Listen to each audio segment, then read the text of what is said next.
Hello दोस्तों, सभी लोगों को प्रणाम, पहला नमस्कार। कैसे हैं आप सब लोग? आशा करते सब बढ़िया होंगे। आज हिमानी की शादी, और शादी में देखो दुल्हन को किस तरीके से माँ लाती है और बेटा मंडप पे बैठा हुआ है। तो होटल में शादी है तो उल्टे करके मुंह छुपा करके लाती थी पहले से माँ। और तो पहले घूंघट होता था, अब तो खैर घूंघट भी ख़त्म हो गया है लोगों का, धीरे धीरे करके घूंघट कहाँ होता है। और इतने बड़े बड़े घाघरे होते हैं कि दुल्हन को स्टूल में बैठना पड़ता है, ऐसे में बैठना पड़ता है, नीचे बैठ के भी नहीं होता। तो अब हो गई यहाँ पर से शादी की रस्में शुरू। दुल्हन आ गई है मंडप पे। शादी की रस्में यहाँ पर से कन्यादान की रस्में शुरू होंगी। इससे पहले जयमाला की वीडियो मुझसे नहीं बनी, उसके लिए माफ़ी चाहती हूँ कि जयमाला के समय में आ ही नहीं पाई थी।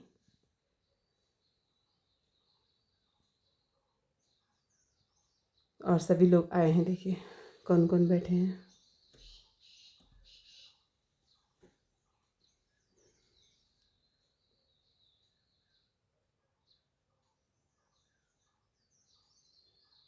सब लोग आराम से बैठे हुए हैं। और ये वीडियो वाला मुझसे कह रहा है बार बार मुझे हमको परेशान मत करो करके।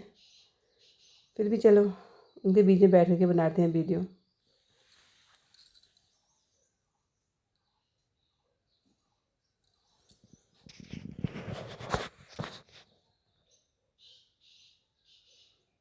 शादी की रस्मों के बीच में हमारे वहाँ पर एक रिवाज होता है गोत्राचार का। तो पंडितों में आपस में कंपटीशन होता है कि कौन गोत्राचार अच्छा पढ़ेगा करके। तो अभी वैसे तो इसमें आवाज़ मैंने म्यूट कर रखी है, फिर भी अगर थोड़ा बहुत सुनाई देगा तो आपको ज़रूर सुनाऊंगी।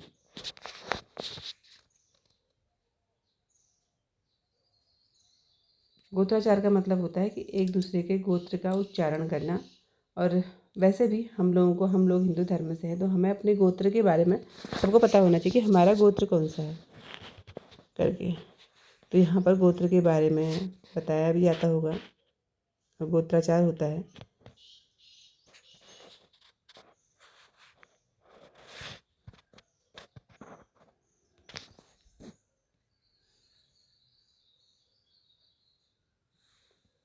और दोनों पंडितों की आपस में एक कंपटीशन ही समझ लो, टाइप का कंपटीशन टाइप का ही हो जाता है। मतलब कंपटीशन क्या होता है, अपने अपने गोत्राचार के करते हैं।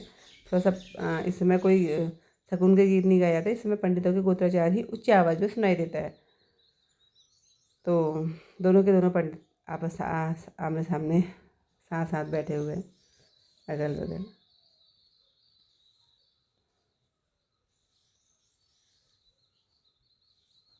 आवाज़ तो नहीं आ रही होगी क्योंकि मैंने आवाज़ कर रखी है म्यूट, क्योंकि बहुत ज़्यादा गड़बड़ हल्ला गुल्ला हो रहा था इकट्ठा, तो आवाज़ नहीं आती। तो मैंने कहा चलो म्यूट करके अपनी आवाज़ अपनी साउंड को डाल देती हूँ। तो थोड़ा सा अगर गोत्राचार्य भी होगा तो आप लोग सुन लेना।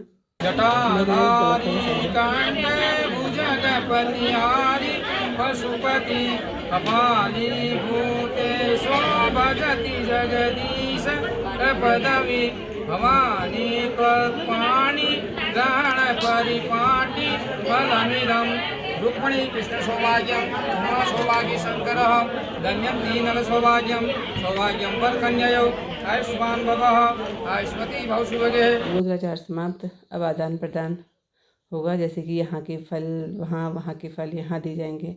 इसको हमारे उसमें छोई बोलते हैं। छोई, ये टोकरी बनी है जो छोई टोकरी बोलते हैं। तो फलों की टोकरी इधर जाएगी उधर जाएगी, मिठाई के भी जाएंगे इधर उधर। समधी जो सुंघाले बनते हैं हमारे यहाँ पर, सब काम से पहले, बड़े मंगल कार्य से पहले सुंघाले बनते हैं, वो भी इधर उधर आदान प्रदान होते हैं। उसमें समधी बनते हैं, आटे को भून करके गुड़ के साथ मिक्स करके तिल के लड्डू इस तरीके से बनाए जाते हैं। और इनके समधी भी तैयार हो रहे हैं वहाँ से इधर की ओर। उसके बाद फिर जो कपड़े होते हैं, कपड़े दिए जाते हैं दुल्हन को वर पक्ष की ओर से। पहले से तो ऐसा था ना कि कपड़े भी अभी ही पहनते थे जब वर पक्ष की ओर से कपड़े आते थे। अभी अब ज़्यादा फ़ोटो का समय या फिर तैयार होने का वो है। पहले से तो दुल्हन को एक पर्दे के पीछे से ही कपड़े भी पहनाए जाते थे, उसी समय पहनाया जाता था। तो अब ज्वेलरी की बारी आ गई।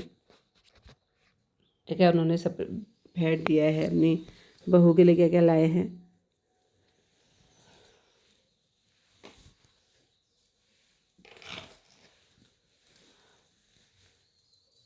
इस तरीके से पूरा का पूरा जेवर इकट्ठा करके अब इसके बाद दुल्हन को पर्दे के पीछे, पर्दा लगाने के बाद पर्दे के पीछे जेवर पहनाते हैं। पहले से ऐसे ऐसे में कपड़े भी पहनते थे, हमने खुद देखा है हमारे समय में। शायद पहले के लोगों ने भी देखा होगा, और जिसने करा ऐसा है कि कपड़े भी पहने हैं तो कमेंट करके ज़रूर बताएं। क्योंकि जो पहले से ये वाली इस कन्यादान की साड़ी होती थी ना, अब इसके बाद तो कन्यादान हो जाएगा, इससे पहले की जो साड़ी होती थी वो ननद को जाती थी, उसको ननद को देते थे उस कन्यादान की साड़ी को। तो ये साड़ी ननद को जाती थी तो वो साड़ी ही इस समय बदली जाती थी। इसके बाद दुल्हन को पार सौंपा जाता था। अभी दुल्हन को पार सौंपने की रस्म भी आएगी, जिसको अंगूठा पकड़ के लाएंगे बरजी अपनी तरफ को खींच करके। उससे पहले माँ करेगी, गड़वाधार देगी। तो बस यहीं पर से हमारा जो वस्त्र का होता था, जो दूल्हे की तरफ से वस्त्र आते थे वो पहने जाते थे और उसको पहनती थी दुल्हन। अभी तो ज्वेलरी पहन रही है, आज तो अब ऐसा समय है नहीं, क्योंकि आजकल वीडियोग्राफी और ये सब ज़्यादा हो गए हैं। तो इस वजह से भी होता ही है थोड़ा सा कि यार हाँ, अच्छा भी तो दिखना ही है। जो चीज़ें हैं आगे तक हो जाएंगी। अब देखिए गड़वाधार के लिए जो मेन होता है गड़वाधार, माँ जो पार सौंपती है, और माँ बहुत परेशानी होती है इसमें। शायद वो हर किसी के यही यही इसी को बोलते हैं दान, कन्या का दान।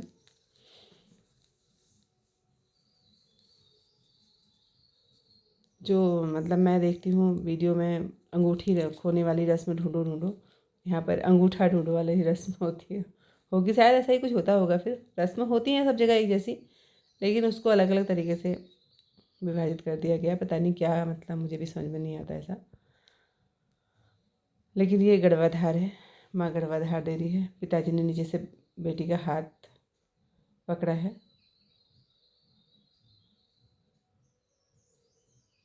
जब तक पूरे मंत्र नहीं होते हैं उस गड़वे के धार का पानी भी रुकना नहीं चाहिए। अब देखिए, अब दुल्हन ने अंगूठा पकड़ा है दुल्हन का, तो जिसको अंगूठा पकड़ करके दुल्हन को खींच के अपनी तरफ ले लेंगे। अब वो इस तरफ, दुल्हन इस तरफ चली जाएगी। और मैं वीडियो में इतना ही दिखा पाई, अगर दुल्हन को पार सौंपने तक इतना ही दिखा पाई। साथ में बैठना, उसके बाद मैं घर को आ गई थी क्योंकि मुझे लेट भी हो रहा था। आप लोगों को मेरा ये छोटा सा ब्लॉग हिमानी की शादी का कैसा लगा कमेंट करके ज़रूर बताना।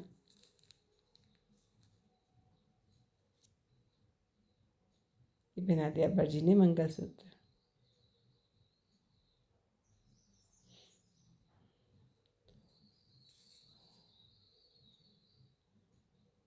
और मुकुट पहना रहे हैं। इसके बाद आ जाएगी दुल्हन इधर को। फिर मिलते हैं आप लोगों से, अब अपने गांव वाले ब्लॉग में मिलेंगे। तब तक के लिए बाय।